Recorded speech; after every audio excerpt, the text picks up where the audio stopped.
Rajamouli cinema అంటే release అయినప్పుడు చూద్దాం అనుకుంటారు. ఎందుకంటే దర్శక ధీరుడు గతంలో తెరకెక్కించిన చాలా చిత్రాలు ముందుగా రిలీజ్ లాక్ చేసిన డేట్ కు రాలేదు. వారణాసి విషయంలోనూ సేమ్ సీన్ రిపీట్ అవుతుందని అందరూ ఊహించారు. కానీ రాజమౌళి ఈసారి మాత్రం మాట తప్పే అవకాశం లేదు అంటున్నాడు. వారణాసి ఏప్రిల్ 7నే విడుదల కావాల్సిందే అంటున్నాడు. రాజమౌళి సినిమా అంటే చెక్కడం ఎక్కువగా ఉంటుంది. దీంతో సినిమా రిలీజ్ అనేది తన చేతిలో కూడా ఉండదు. బాహుబలి నుంచి ఇదే ట్రెండ్ నడుస్తోంది. అందుకు చాలా రీజన్స్ ఉన్నాయి. దీంతో వారణాసి విడుదల కూడా డౌటే అనుకున్నారంతా. కానీ ఏప్రిల్ 7న ఈ సినిమా థియేటర్స్ లోకి రావటం ఖాయంగా కనిపిస్తోంది. వారణాసి షూటింగ్ మరో 4 నెలల్లో పూర్తవుతుందని స్వయంగా రాజమౌళి చెప్పాడు. ఫ్రాన్స్ లో జరుగుతున్న ఆన్సీ ఇంటర్నేషనల్ యానిమేషన్ ఫెస్టివల్ లో పాల్గొన్న Rajamouli Varanasi shooting update reveal చేశాడు.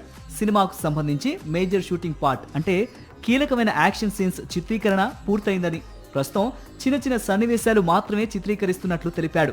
ఈ ఏడాది సెప్టెంబర్తో సినిమా పూర్తవుతుందని, ఏదైనా ప్యాచ్ వర్క్ ఉంటే అక్టోబర్తో అది కూడా పూర్తవుతుందని గుడ్ న్యూస్ షేర్ చేశాడు జక్కన్న.